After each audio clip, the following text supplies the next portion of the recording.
Assalamualaikum warahmatullahi wabarakatuh. Anak-anakku kelas 11 MIPA, jumpa lagi dengan fisika di semester 2. Bagaimana kabar kalian anak-anak? Semoga kalian tetap sehat, kuat, dan semangat dalam meraih cita-cita dunia. Anak-anak sekalian, kita akan lanjutkan materi kita di bab berikut ini.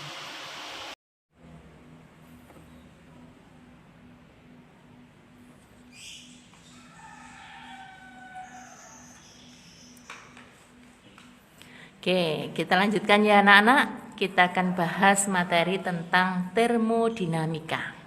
Oke, termodinamika kita artikan dulu. Termodinamika itu apa toh? Nah, termodinamika merupakan energi panas dan transformasinya.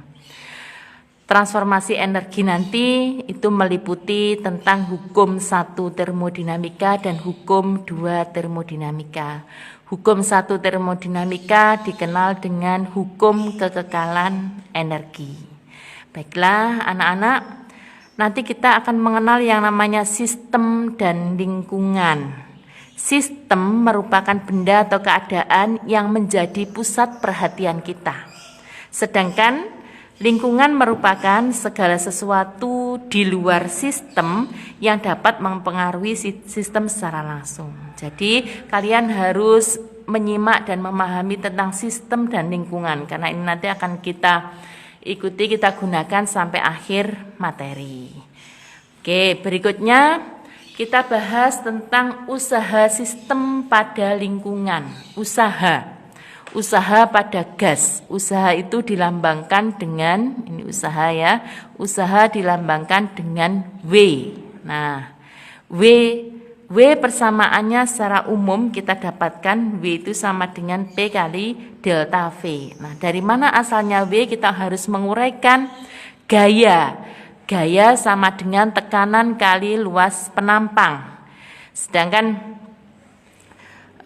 kalau kita uraikan tadi gaya itu sama dengan daya kali luas penampang, kita punya persamaan diferensial dari W itu sama dengan F dx. Kalau di sini ada tanda D berarti diferensial, nanti diintegralkan. Sehingga F ini bisa diganti dengan P kali A, menjadi seperti ini ya.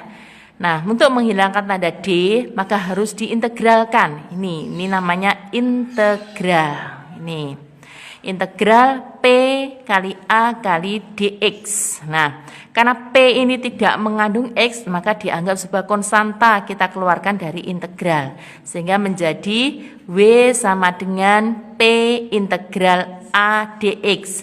Nah, A dx ini bisa diganti dengan dV.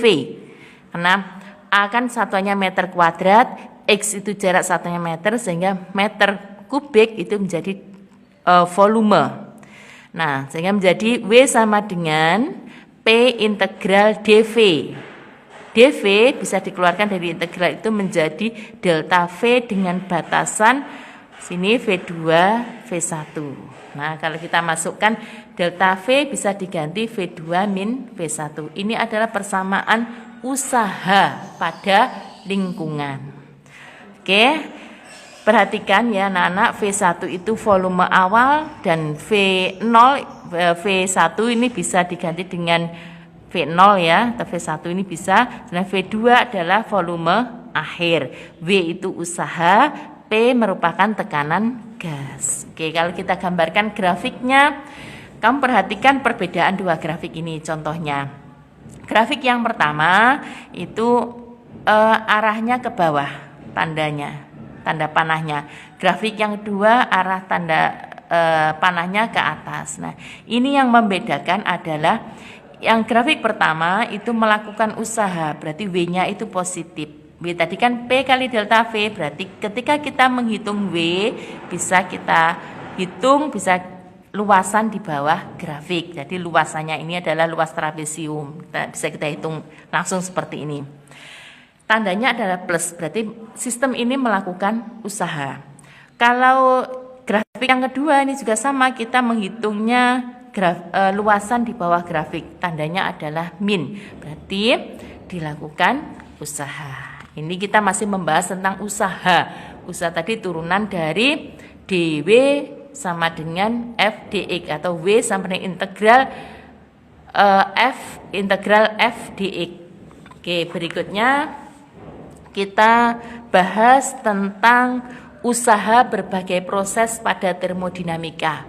Seperti hanya dulu materi sebelumnya ini kita mengetahui tentang energi kinetik gas ya, tentang teori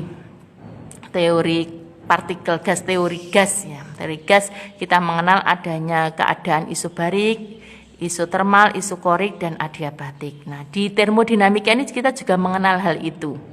Oke, pada yang poin 2 kita akan bahas usaha pada berbagai proses termodinamika. Pada proses yang pertama kita bahas tentang proses isobarik. Proses isobarik itu proses di mana tekanannya itu yang selalu konstan. Pada keadaan apapun tekanannya konstan sehingga menghasilkan kalor. Nah, usahanya seberapa? W sama dengan P kali delta V. Ini persamaan awal tadi kita temukan kan, ini W sama dengan P kali delta V. Sehingga persamaan pada isobarik, karena walaupun tekanannya tetap, delta V-nya kan bisa berubah-ubah, sehingga usahanya juga berubah-ubah. Oke, keadaan yang kedua yaitu pada proses isotermal. Isotermal itu pada suhu yang konstan. Pada suhu yang konstan, kita uraikan dari diferensialnya W. Jadi dW sama dengan P dV. Mohon maaf ya, ini belum ada tanda integralnya, saya hapus. Jadi dW sama dengan P dV. Nah, kita uraikan P itu bisa dimasukkan PV sama dengan nRT. Ini persamaan ketika kita membahas teori kinetik gas bab sebelumnya. Itu ada persamaan PV sama dengan nRT. Sehingga P sama dengan nRT per V. Nah, P yang ada di sini itu sama dengan P yang ini. Maka bisa disubstitusi ke sini. dW sama dengan nRT per V dV. Cara menghilangkan diferensial berarti ruas kanan harus ada integralnya. Integral nRT per V dV. nRT karena dia tidak mengandung V, kita anggap sebuah konstanta. Kita keluarkan dari integral, nih keluar sini, sehingga tinggal integral V-nya kan di bawah naik ke atas, jadi ada tanda minnya ini. Integral V pangkat min 1 dV. Nah, kalau diintegralkan berarti kan V pangkat min 1 kan menjadi seperti ini. Integral V pangkat min 1 plus 1 berarti kan menjadi integral V pangkat 0. Nah, karena di sini masih dalam integral V pangkat 0, maka ini akan kita gunakan ln, sehingga integral V pangkat 0 ini menjadi ln V, sehingga menjadi nRT ln V dengan batasan V1 sampai V2. Nah, kita masukkan nRT ln V2 min ln V1. Konsepnya ln sama hanya dengan kita menghitung pakai log. Jadi kalau ln V2 min ln V1 ini menjadi pembagian, sehingga menjadi nRT ln V2 per ln V1. Oke, ini proses isotermal. Ya, kita mendapatkan persamaan seperti ini usahanya. Ya, ini usaha yang terjadi pada proses isotermal, pada keadaan isotermal, pada keadaan suhu konstan. Keadaan yang ketiga yaitu keadaan isokorik. Isokorik itu volume yang konstan. Kalau volumenya konstan berarti kan V1 nilainya juga misalkan nilainya 6 liter misalkan. Berarti V2 keadaannya juga tetap 6 liter. Sehingga ini kita dapatkan delta V-nya kan 0. Ini proses isokorik. Karena tadi persamaan umum W sama dengan P kali delta V, karena delta V-nya itu 0, angka berapapun kalau dikalikan 0 berarti nilai usahanya adalah 0. Itu konsep pada keadaan proses isokorik. Oke, keadaan yang terakhir ya, pada keadaan proses adiabatik. pada proses adiabatik itu tidak ada kalor yang masuk ataupun kalor yang keluar pada sistem. Sistem tadi apa yang sudah kita bahas di awal? Sistem itu sesuatu yang menjadi pusat perhatian kita, itu sistem.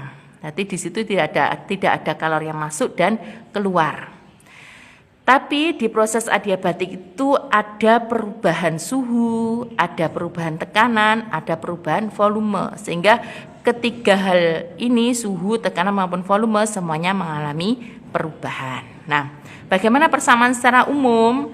Persamaan secara umum kalau suhunya semuanya berubah, berarti yang diketahui misalkan tekanan sama volume, maka kita pakai persamaan P1 kali V1 pangkat gamma, ini bacanya gamma, sama dengan P2 kali V2 pangkat gamma. Nah, gamma ini kalau kita baca gamma ini merupakan tetapan Laplace.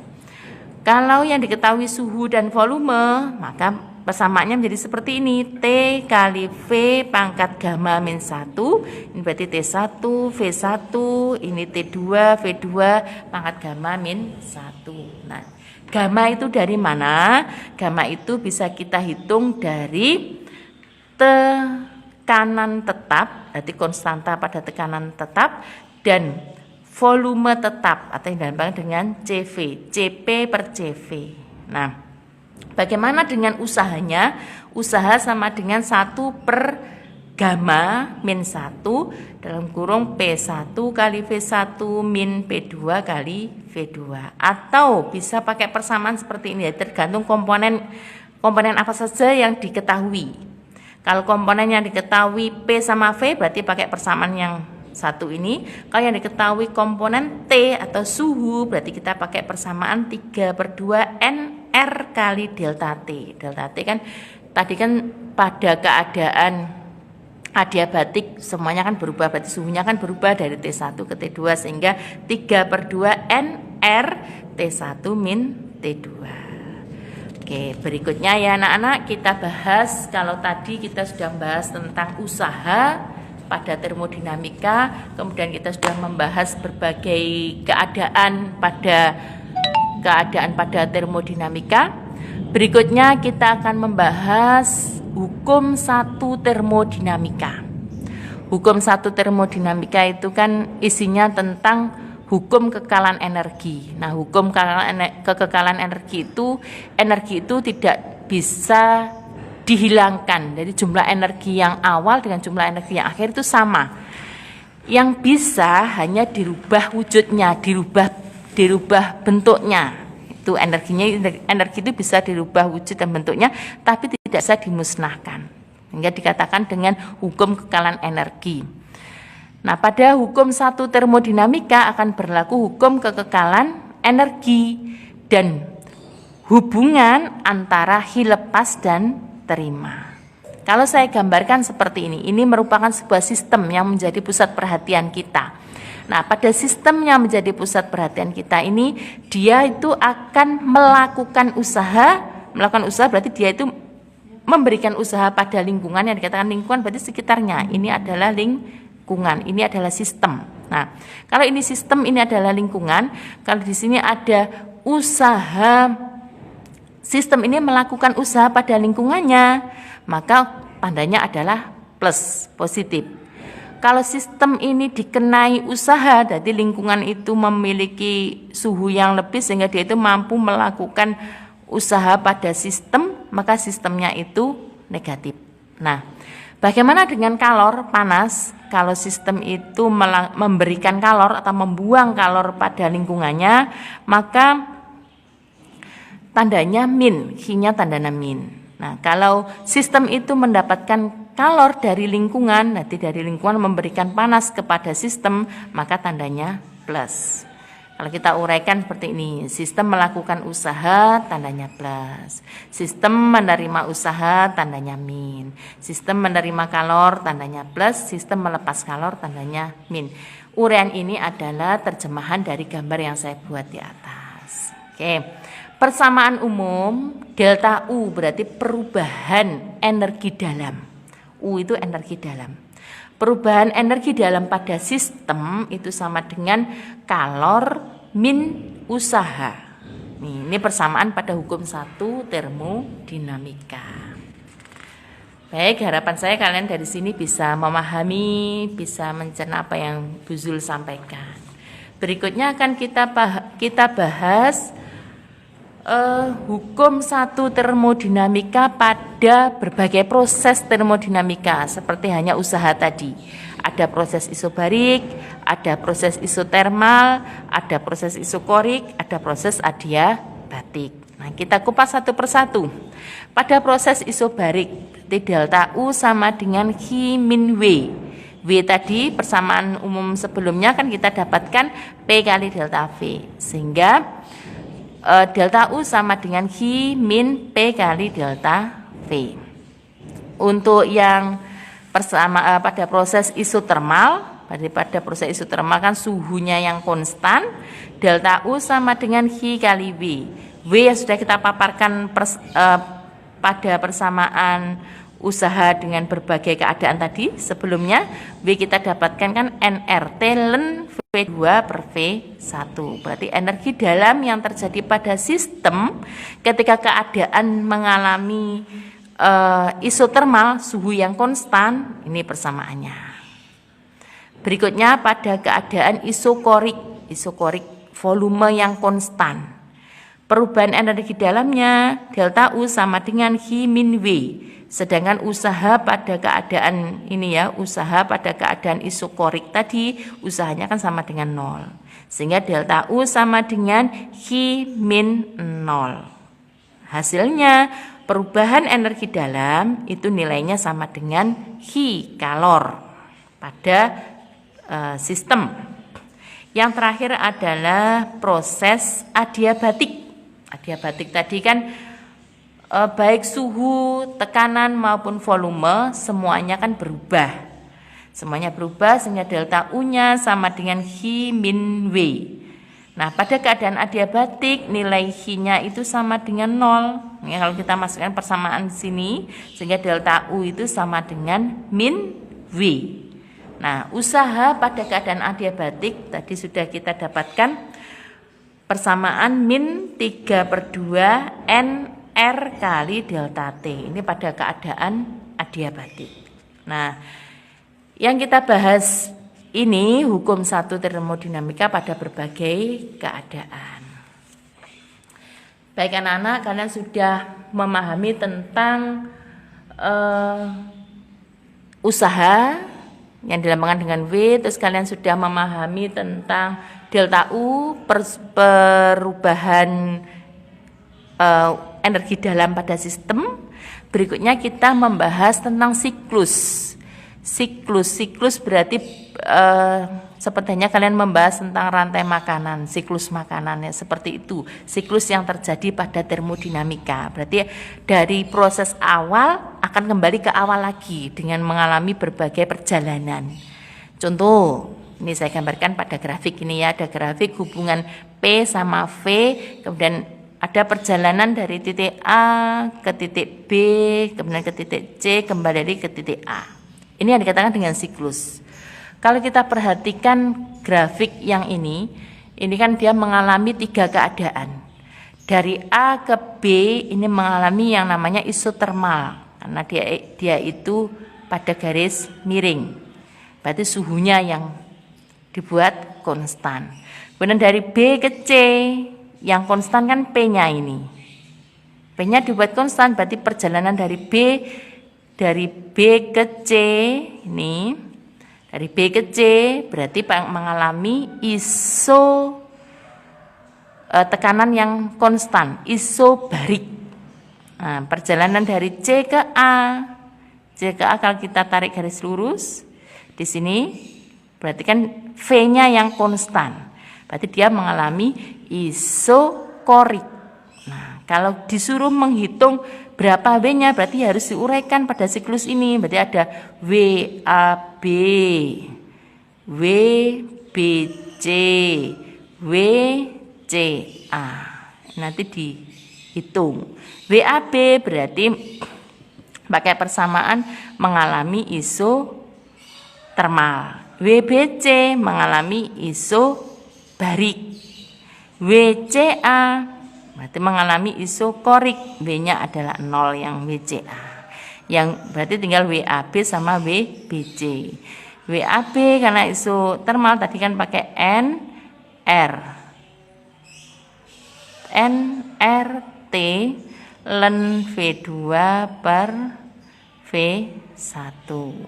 Berarti kalau W yang CA dia mengalami WBC itu mengalami tekanan yang konstan. Berarti W sama dengan P kali delta V. Nah, dari ini nanti kalian hitung, kalau ada latihan soal berarti ini tinggal menjumlahkan. Ini yang kita bahas pada siklus. Berikutnya kita akan mengenal siklus ini akan terjadi pada mesin kalor. Di mesin kalor itu juga menggunakan siklus termodinamika yang kita sebut dengan siklus Carnot. Nah, pada mesin kalor, mesin pemanas, ini ada suhu tinggi yang kita sebut dengan reservoir suhu tinggi. Berarti keadaan pada suhu tinggi yang di sini. Atau bisa ditulis kalau sini suhu tinggi berarti di sini juga kalornya tinggi Q1. Masuk pada sistem gini. Berarti ada yang diserap yang kita sebut dengan Q2 atau menghasilkan T2, ada kalor yang dibuang ke lingkungan sebesar W. Kalau kita tulis secara matematis berarti kan Q1 ini masuk sama dengan ada yang dibuang ke lingkungan W, ada yang diserap sebagai Q2. Berarti Q1 sama dengan W plus Q2. Kalau kita pindahkan ruas, Q2 pindah ruas ke kiri, berarti tandanya min, saya tuliskan seperti ini. W sama dengan Q1 min Q2. Ini mesin kalor. Nah, dari yang kita uraikan pada mesin kalor ini nanti digunakan untuk menentukan persamaan efisiensi mesin. Nah, efisiensi mesin itu tandanya bagaimana? Nah, seperti ini efisiensi mesin. Efisiensi mesin sama dengan W per Q1 kali 100%. Kalau W-nya itu kita ganti dengan persamaan yang di atas tadi, W sama dengan Q1 min Q2, maka bisa kita ganti Q1 min Q2 per Q2 kali 100%. Tahu Q1 bagi Q1 nilainya kan 1. Q2 bagi Q1 kita tulis tetap kali 100%. Ini adalah persamaan efisiensi kalau pakai kalor. Kalau kita pakai suhu menjadi seperti ini. Efisiensi sama dengan T1 min T2 per T1 kali 100%. T1 bagi T1 nilainya 1. Sehingga efisiensi sama dengan 1 min T2 per T1 kali 100%. Ini materi siklus termodinamika. Oke, berikutnya materi yang terakhir di bab termodinamika yaitu hukum 2 termodinamika. Pada hukum 2 termodinamika itu yang kita bahas adalah perubahan energi mana yang dapat terjadi dan yang tidak dapat terjadi. Jadi kalau tadi hukum 1 termodinamika terkait dengan hukum kekekalan energi, kalau di hukum 2 termodinamika itu perubahan energi. Perubahan energi kan bisa terjadi, bisa tidak, tergantung keadaannya.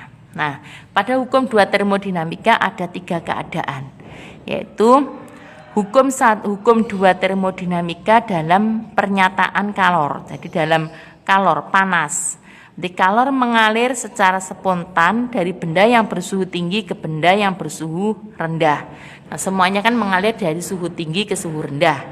Seperti hanya air mengalir dari tempat yang tinggi ke rendah. Kalor panas mengalir dari suhu tinggi ke suhu rendah.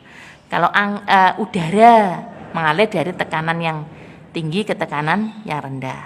Nah, itu yang saya paparkan tadi itu untuk memudahkan kita memahami sebuah konsep.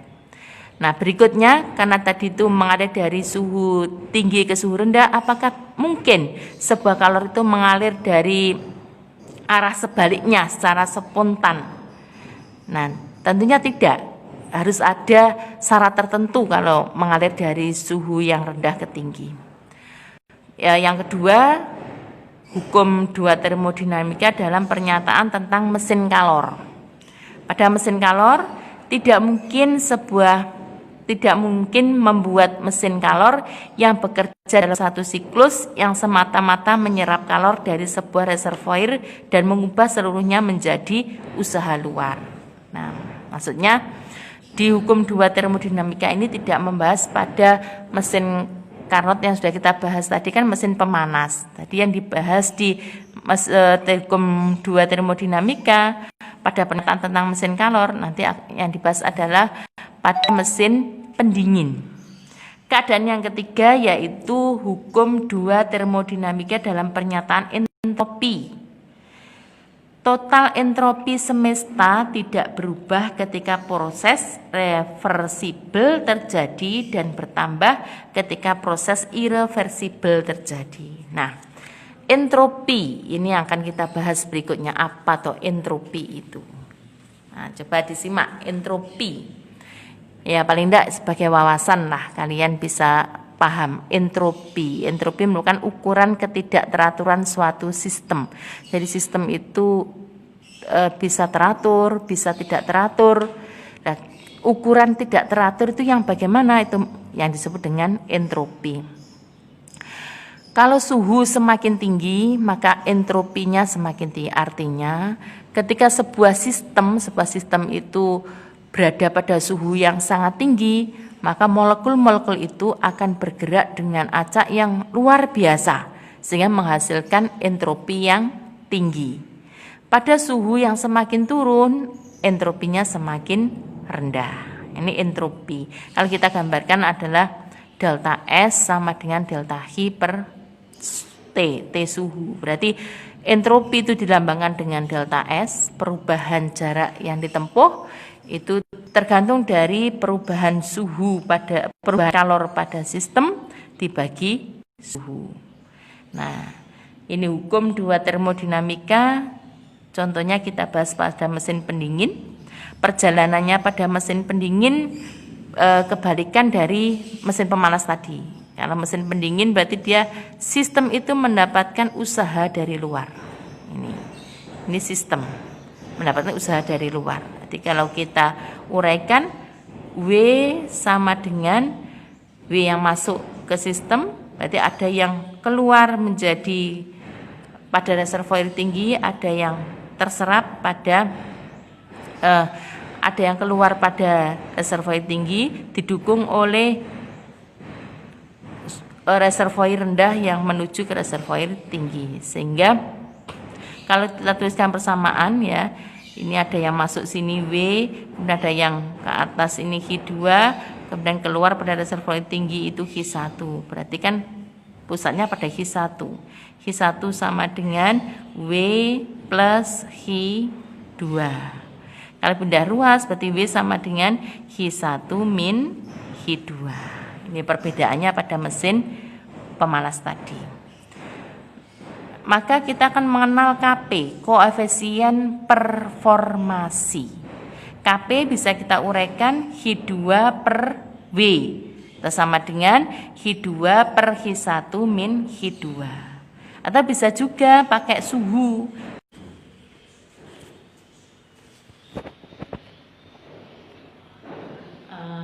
Baiklah anak-anak, demikian tadi paparan dari Bu Zul tentang termodinamika. Agar kalian mudah memahami apa yang sudah Bu Zul sampaikan, coba latihan soal yang ada di buku kalian kerjakan. Maka itu nanti akan memudahkan kalian memahami tentang termodinamika. Oke, kita sambung di lain kesempatan. Semoga kita diberi kesehatan, diberi kekuatan. Sampai jumpa di lain waktu. Assalamualaikum warahmatullahi wabarakatuh.